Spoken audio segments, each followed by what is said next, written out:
Baik, mari kita melihat kebenaran firman Tuhan kita di dalam Yesaya pasal 41 ayat yang ke-10. Yesaya pasal 41 ayat yang ke-10. Mari Bapak Ibu kita baca bersama-sama ayat firman Tuhan ini. Kalau sudah dapat, mari kita baca bersama-sama. 1, 2, 3. Janganlah takut, sebab aku menyertai engkau.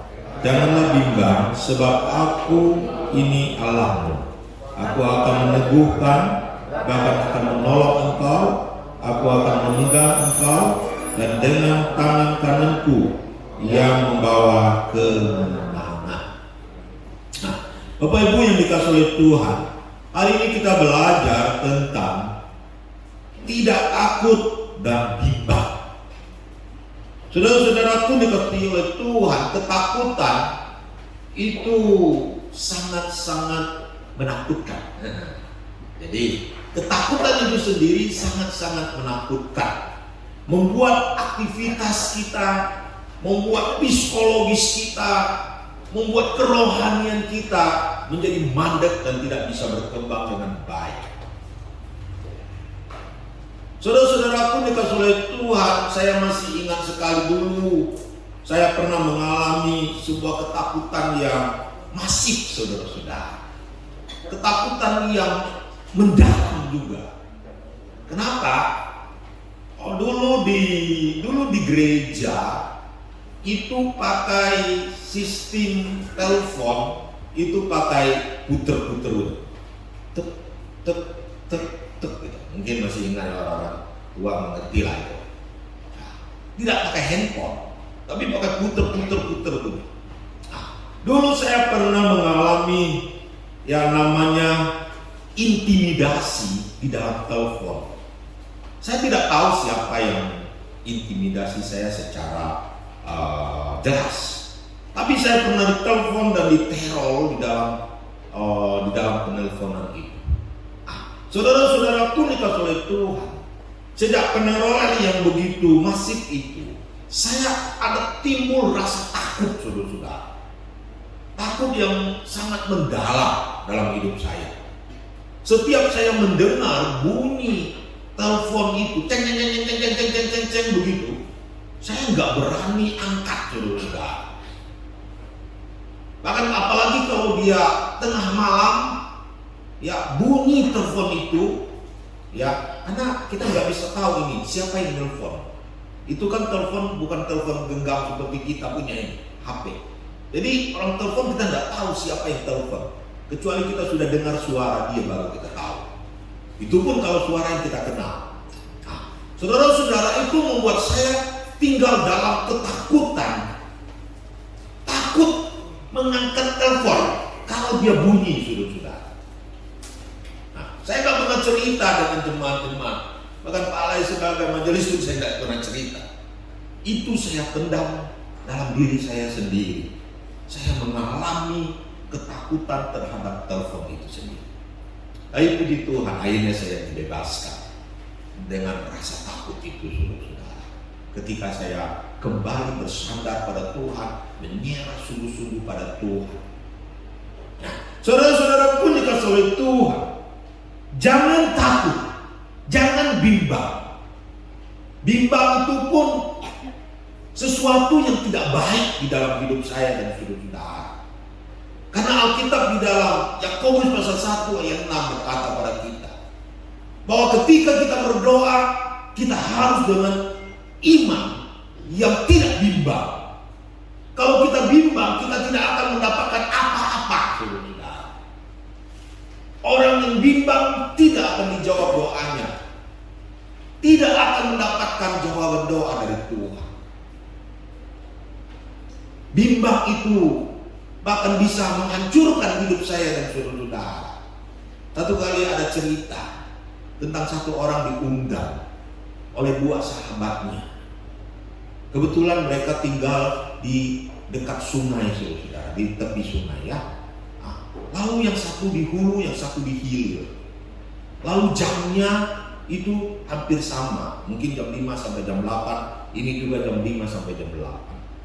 Lalu bapak ini bertekad untuk pergi ke sahabatnya yang satu, karena jamnya sama. Tapi ketika dia berjalan ke memakai perahu pergi ke tempat yang satu, dia pikir lagi, ini sahabat sana nggak adil, dia baik dengan saya. Akhirnya dia memakai perahunya naik lagi ke atas. Tapi sampai di atas, sebelum sampai di atas dia berpikir balik lagi, sahabatnya sana juga baik, pernah tolong saya, pernah gini-gini dengan saya. Oh, saya harus pergi ke sana seharusnya. Dia pergi lagi ke sana. Tapi sampai di sana dia berubah lagi pikirannya, mau pergi lagi ke sana. Saudara-saudara, akhirnya dia bolak-balik, nggak ada keputusan yang pasti. Akhirnya dua-duanya tidak dia pergi karena jamnya sudah habis. Nah, saudara-saudara pun dikatakan oleh Tuhan, kebimbangan itu juga nggak bagus, bisa menghancurkan hidup saya dan saudara-saudara. Nah, untuk itu maka Alkitab mengajarkan kepada kita, jangan bimbang, jangan takut. Stop itu takut, stop itu bimbang, saudara-saudara. Saudara-saudara pun dikasih oleh Tuhan. Kalau kita melihat latar belakang dari kitab Yesaya ini juga, sebenarnya anak-anak Tuhan, orang-orang Israel dalam kondisi yang takut, saudara-saudara, dalam kondisi yang bimbang untuk masa-masa depan mereka. Mengapa? Karena nubuatan Yesaya bahwa akan ada pembuangan, saudara-saudara. Karena Yesaya telah menubuatkan ini karena dosa. Ketika kesombongan Hizkia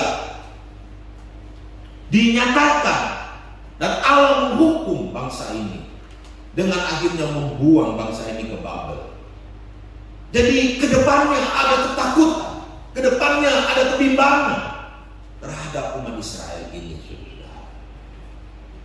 Apalagi mereka baru habis dilepaskan dari pengaruh bangsa Asyur.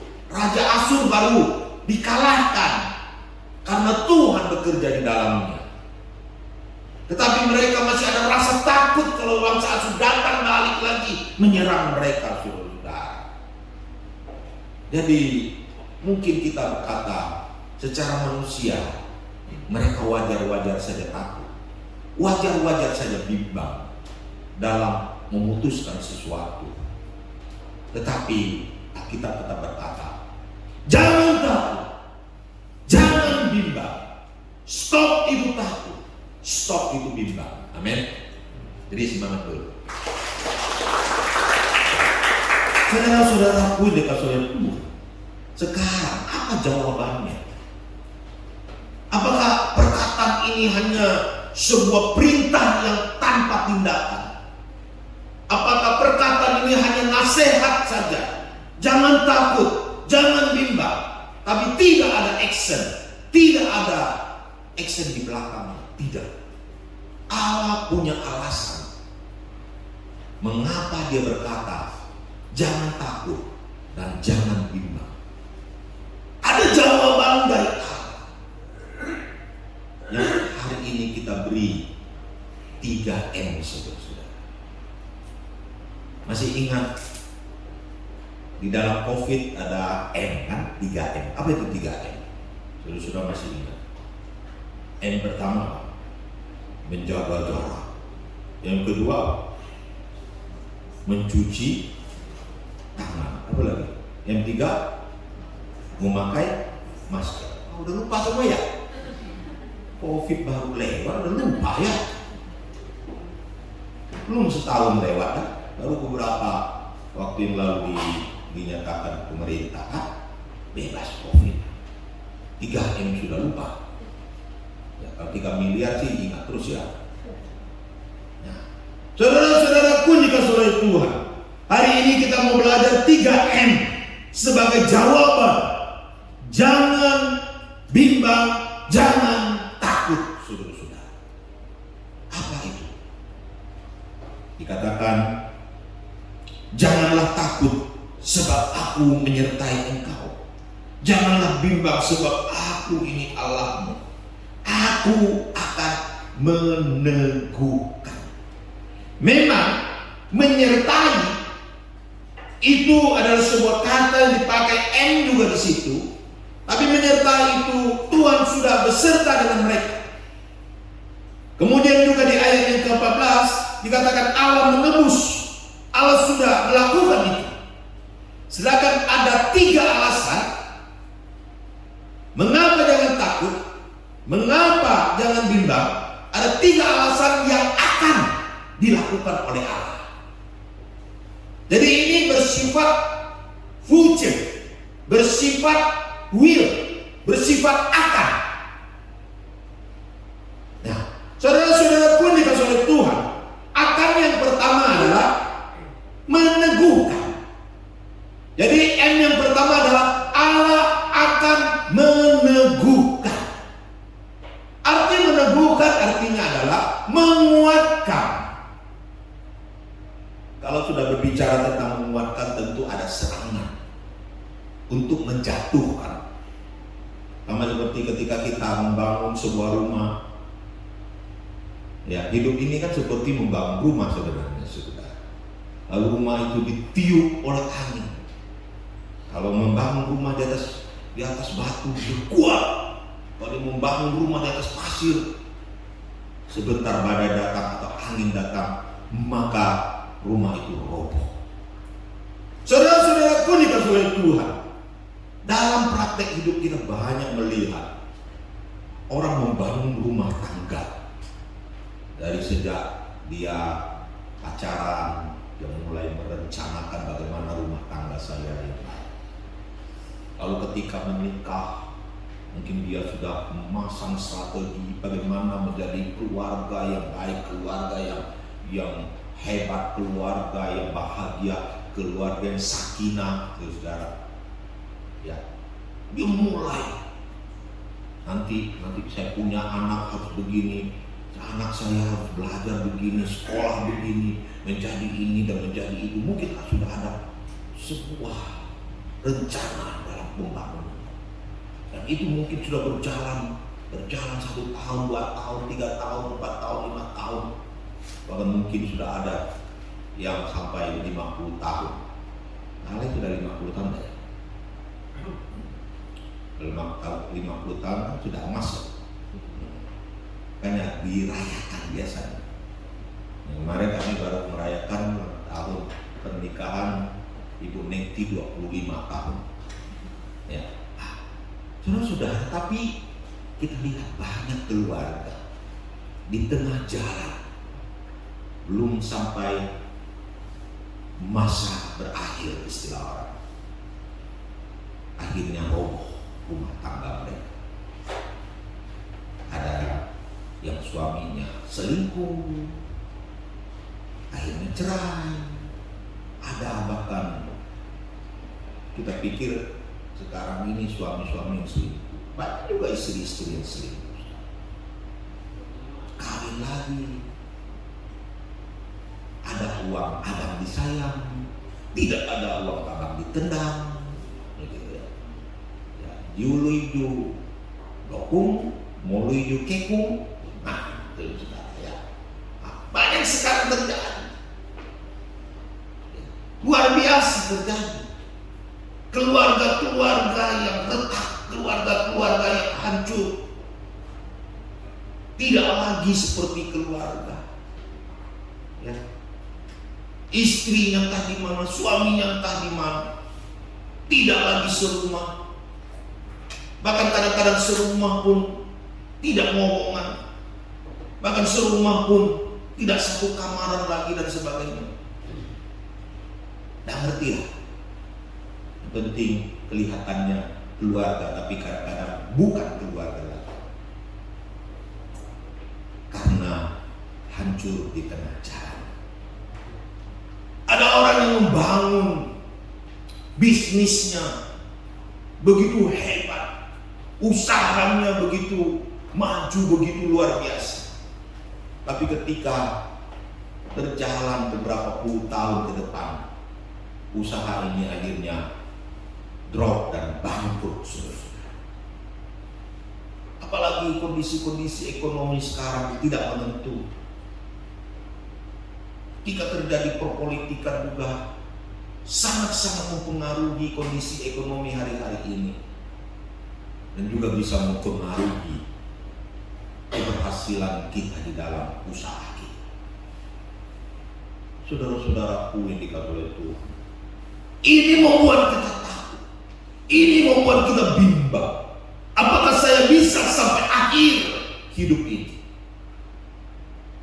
Bahkan di dalam kekristenan pun, apakah saya mampu mempertahankan iman saya sampai akhir? Apakah saya bisa bersaksi sampai akhir dalam hidup saya? Apakah saya bisa menjadi teladan sampai akhir dalam hidup saya? Apakah saya tidak akan jatuh di tengah jalan? Saudara-saudaraku dikasihi oleh Tuhan, apa yang ada di depan kita tidak tahu apa yang terjadi. Tapi sekali lagi, jangan takut, jangan bimbang, karena dikatakan Aku Allah akan meneguhkan engkau, menguatkan keluarga, menguatkan usaha, meneguhkan imanmu, meneguhkan kerohanianmu, meneguhkan hidupmu. Amin. Beri semangat dulu. Saudara-saudaraku yang dikasihi oleh Tuhan, kadang-kadang serangan pun kita tidak tahu dari kuasa kegelapan itu bagaimana. Serangan-serangan dunia terhadap kita pun kita tidak tahu. Apakah secara anarkis, apakah kelihatan atau tidak kelihatan. Tadi kami baru dijamu makan, ya, lalu dalam perjamuan makan pun bicara-bicara. Ada orang yang dijebak dengan narkoba dan sebagainya. Itu sudah ngerti bisa itu terjadi. Saudara-saudaraku dikasihi oleh Tuhan, satu kali ada sebuah cerita tentang kera. Kera ini ketika angin ribut datang, dia berpegang kuat-kuat kepada pohon ranting yang ada. Angin semakin kuat, dia semakin pegang kuat. Dia semakin pegang kuat. Akhirnya dia selamat, tidak jatuh. Walaupun diterpa dengan angin yang kuat seperti badai, tapi karena pohon itu kuat, dia akhirnya tidak jatuh. Tapi tiba-tiba angin berhenti, lalu bertiuplah angin sepoi-sepoi.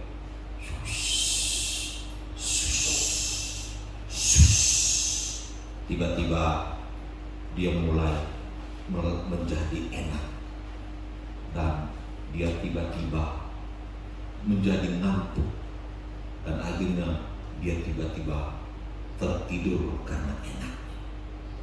Ketika dia tertidur dengan enaknya, tangan ini tadi memegang begitu kuat itu pohon tiba-tiba menjadi renggang, dan tiba-tiba akhirnya dia melepaskan pegangan itu, dan akhirnya dia jatuh. Boom! Akhirnya dia jatuh. Saudara-saudaraku dikasihi oleh Tuhan, makanya kadang-kadang saya khotbah itu nggak mau saya pelan, tidur semua.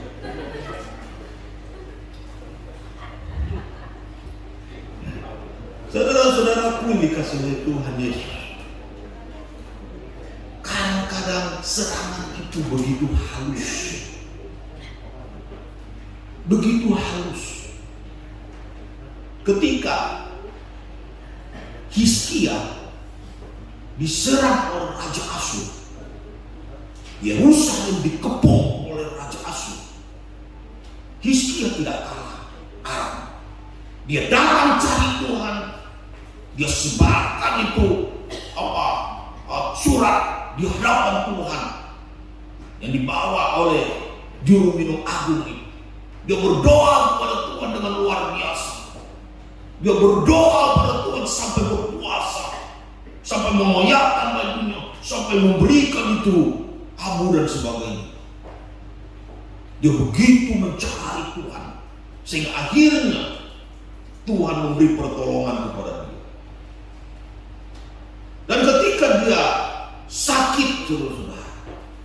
Bahkan Yesaya datang berkata kepada dia, kamu tidak akan sembuh lagi. Sekarang berikanlah pesan kepada keluargamu. Pesan apa terakhir untuk keluargamu? Tapi Hizkia tidak mau kalah. Hizkia berdoa kepada Tuhan, meminta belas kasihan Tuhan, supaya Tuhan menyembuhkan dia. Dan akhirnya karena belas kasihan Tuhan, Tuhan memberikan umur yang panjang bagi dia, ditambahkan 15 tahun bagi dia. Dia tidak jatuh karena serangan musuh. Dia tidak jatuh karena sakit penyakit menghantam dia. Tetapi dia jatuh ketika dia sudah merasa hidupnya sehat, kuat, dan merasa dimenangkan oleh Tuhan. Dia mulai bangga dengan kemenangan itu sendiri. Dan ketika ada tamu-tamu dari Babel, dari jauh datang, dia membuka semua bendahara, perbendaharaan kerajaannya, emas, perak, semua, tentara dan semua, diperlihatkanlah kepada tamu-tamu itu. Kejayaan, kemenangan, kehebatan dia diperlihatkan kepada tamu-tamu ini. Dan akhirnya selesai tamu itu pulang, datanglah Nabi Yesaya. Yesaya berkata, satu kali apa yang kamu diperlihatkan itu semua akan diangkut ke negeri Babel, di negeri yang jauh itu. Artinya dia akan jatuh. Saudara-saudaraku dikasih oleh Tuhan, jatuh dalam kesombongan, jatuh dalam ketidakwaspodaan, jatuh dalam kenyamanan, saudara-saudara. Raja Daud juga seperti itu. Goliat tidak mengalahkan dia, tidak bisa mengalahkan dia. Padahal Goliat itu begitu besar, begitu hebat. Karena Daud berpegang kepada Allah. Goliat datang dengan pedang, aku datang dengan Tuhan. Dan akhirnya Daud menang. Goliat berperang, Daud berperang di mana-mana. Saul beribu-ribu, Daud mengalahkan berlaksa-laksa. Karena Daud mengandalkan Tuhan. Daud mengandalkan Tuhan dalam setiap peperangan. Tapi Daud kalah kapan? Ketika dia tidak pergi perang. Dia jalan-jalan di atas soto. Ya, ada kan biasa orang Israel itu ada itu tempat yang bisa di jalan-jalan untuk gitu kan. Lalu dia lihat ada seorang cewek mandi Yesus.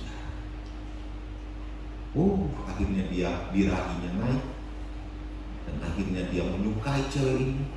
Padahal ini adalah istri daripada tentara sendiri. Dan Daud bisa mencari cewek dimanapun juga yang lebih cantik dari Bathsheba. Tapi karena dia tidak waspada dengan dirinya sendiri, nafsu dirinya sendiri, maka akhirnya dia jatuh.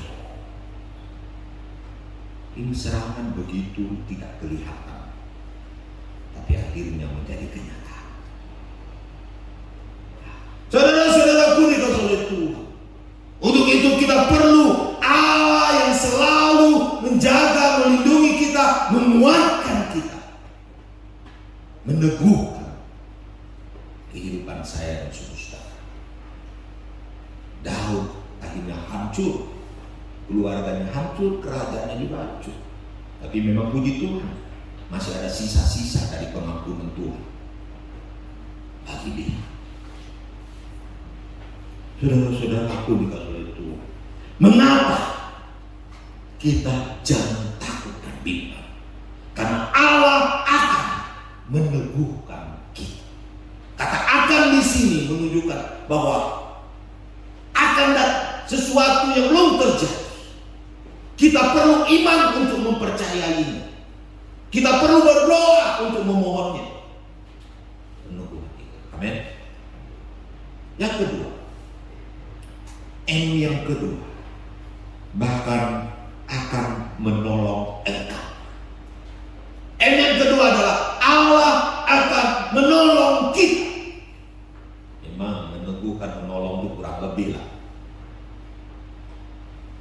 Saya jelaskan lebih spesifik lah. Menolong itu pengertian saya adalah sesuatu yang mungkin kita tidak bisa lakukan, sehingga perlu pertolongan dari pihak luar. Sesuatu yang tidak kita mampu untuk melakukannya, sehingga perlu pertolongan. Nah, saudara-saudara, Allah menolong kita. Dan kalau saudara-saudara melihat latar belakang firman Tuhan ini, satu kali Yerusalem dikepung oleh Raja Asyur, sehingga Yerusalem menjadi kelaparan, saudara. Tetapi kita tahu Hizkia bersama dengan pembesar-pembesarnya mencari Tuhan. Akhirnya Tuhan menolong mereka. Bagaimana Tuhan menolong mereka? Malam itu Tuhan mengirimkan malaikat Tuhan keluar, lalu membunuh tentara Asyur. Berapa jumlah yang dibunuh? 185.000, saudara-saudara. 185.000 dibunuh dalam satu malam, sehingga besok harinya bergelimpangan itu mayat-mayat, saudara-saudara. Sehingga Raja Asyur akhirnya kembali ke negerinya, dan dia juga mati dibunuh oleh anaknya sendiri. Saudara-saudaraku dikasih oleh Tuhan, Allah menolong kita kadang-kadang tidak sesuai dengan pikiran kita. Tetapi kita orang percaya kadang-kadang merasa diri hebat, merasa diri pintar, bahkan mungkin lebih pintar dari Tuhan. Kita mulai mendikte Tuhan. Tuhan, kamu harus begini ya, menolong saya ya. Saya kekurangan uang loh, harusnya begini Tuhan. Saya ini sakit, harus begini Tuhan. Kesembuhannya harus tepat seperti begini Tuhan. Oh, saya mengalami masalah keluarga, istri saya lahir misalnya, dia harus pulang loh Tuhan. Secepat ini, harus cepat Tuhan, tidak boleh lambat-lambat Tuhan. Kadang-kadang kita mendikte Tuhan. Tuhan harus begini, harus begini, harus begini, harus begini, dalam menolong kita. Di sini dijanjikan Tuhan akan menolong,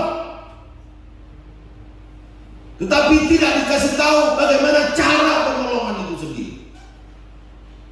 Dan Tuhan tidak, firman Tuhan tidak mengatakan bentuk dalam penolongan itu sendiri, tetapi prinsipnya adalah Tuhan akan menolong mereka. Amin. Beri semangat. Saudara-saudaraku yang dikasihi oleh Tuhan, ketika terjadi kekurangan anggur di tanah dalam pernikahan, mungkin orang-orang akan berpikir supaya Yesus kasih uang yang banyak.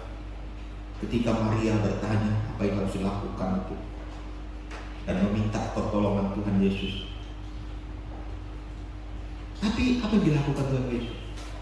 Tuhan Yesus ambil itu air dan mengubah air menjadi anggur. Tidak masuk di akal. Cara pertolongan yang tidak masuk di akal. Bentuknya juga tidak pernah ada yang memikirkan itu semua. Bahkan ketika terjadi beribu-ribu orang ikut Yesus, ada 5.000 laki-laki, tidak perempuan dan tidak anak-anak. Lalu mereka kelaparan, dan murid-murid berkata, suruh mereka pulang saja. Tapi Yesus berkata, kamu yang harus kasih makan. Tapi murid-murid mungkin berkata, Tuhan, kasihlah uang yang banyak supaya kita bisa beli itu roti di mana-mana, supaya bisa kasih mereka makan. Tapi pertolongan Tuhan beda. Cara Tuhan beda dengan pikiran mereka. Apa yang Tuhan buat? Tuhan tanya, mana itu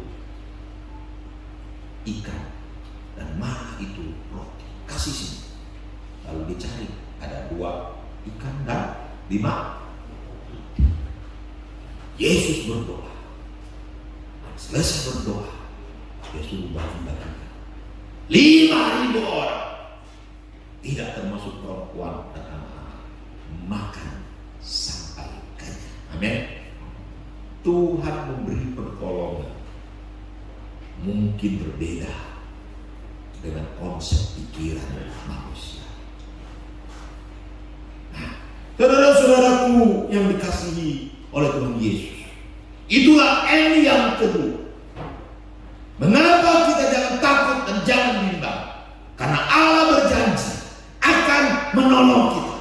Tapi kita perlu iman dan kita perlu doa di hadapan Tuhan. Mintalah maka akan diberikan. Ketoklah maka pintu akan dibukakan bagimu. Carilah maka kamu akan mendapat. Amin. N yang ketiga dikatakan, aku akan memegang engkau dengan tangan kananku yang membawa kemenangan. Dikatakan Tuhan akan memegang tangan Israel. Tangan Yakub. Tuhan akan memegang tangan kita. Tapi bagian lain juga berkata, Israel juga memegang tangan Tuhan. Dan ayat ini juga berbicara sangat indah. Tangan yang dipegang bukan tangan kiri, tapi tangan yang dipegang adalah tangan kanan, saudara-saudara.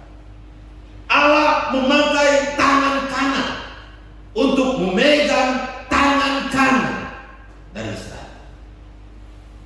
Mengapa pakai tangan kanan? Kenapa tidak tangan kiri?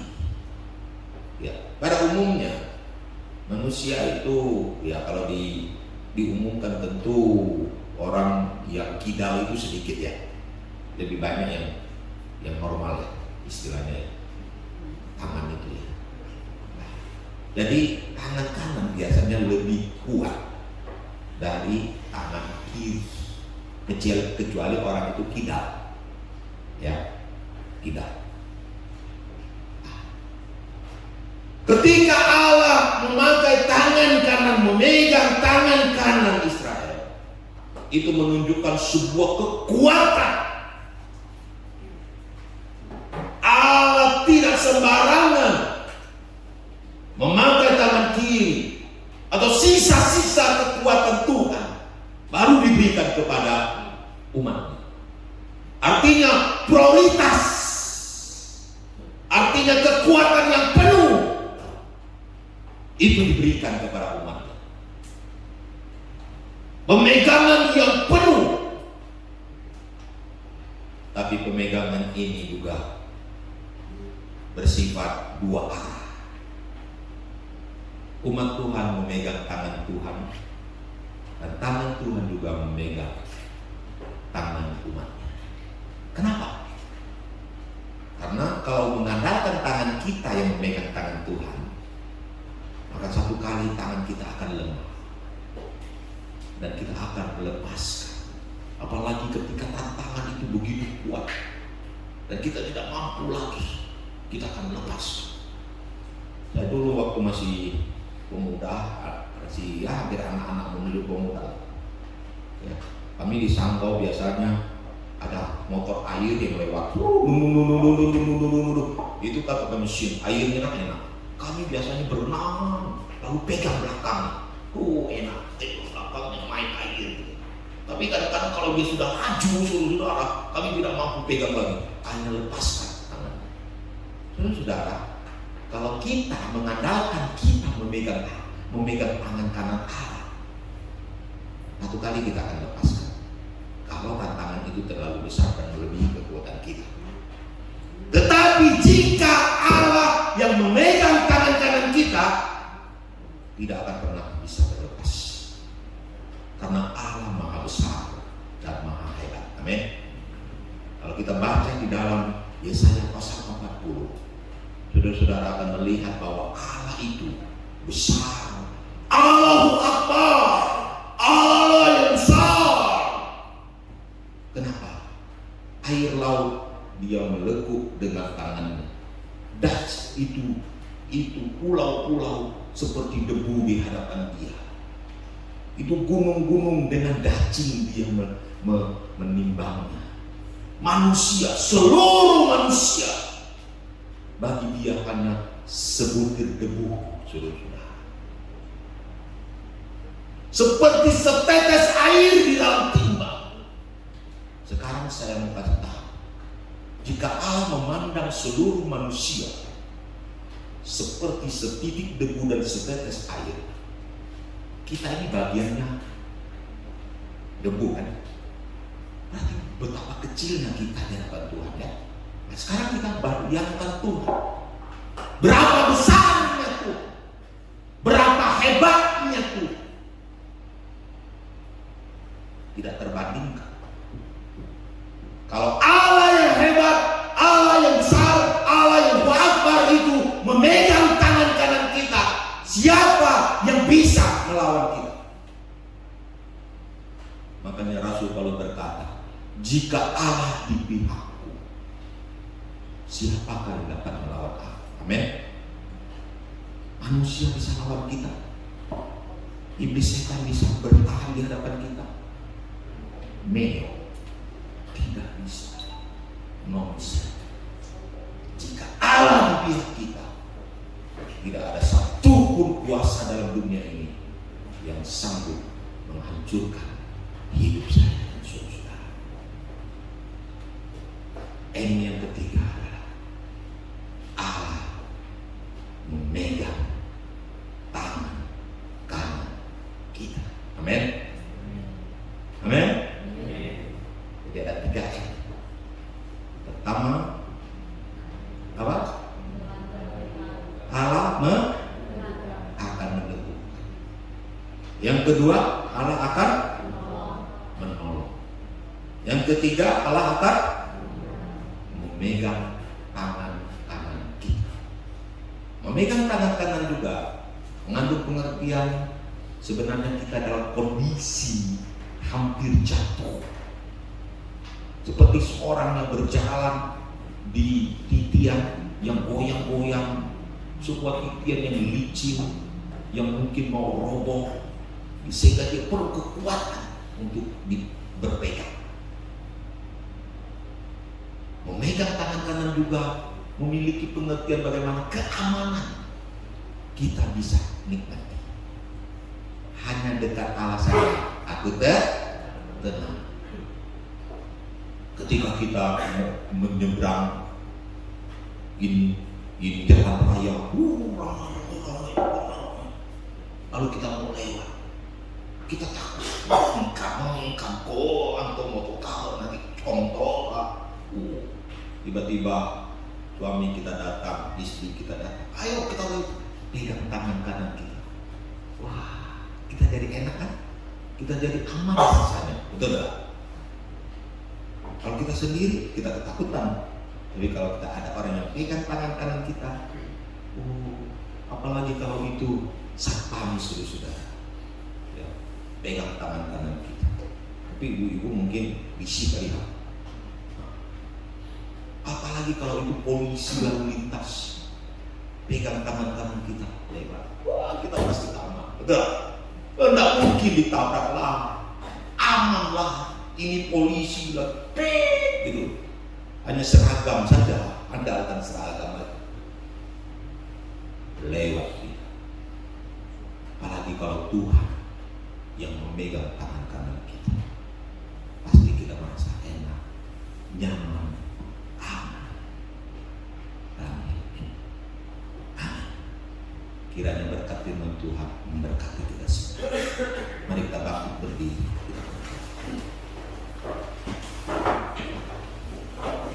Tak usah takut, Allah menjaga. Tak usah bimbang, Allah bela.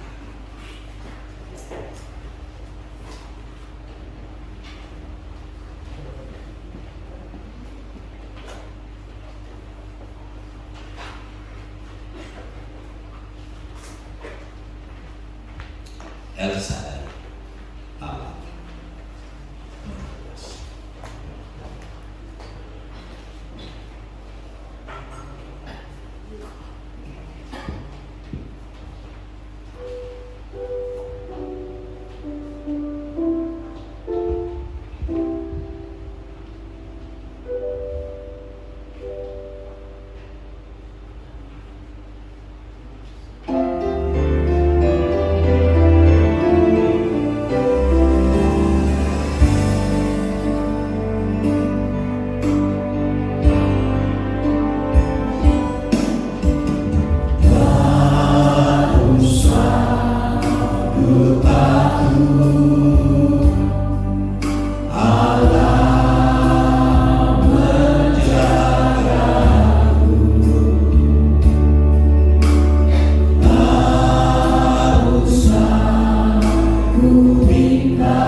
Tuhan Allah Bapa kami yang surga, yang maha besar, yang agung dan mulia.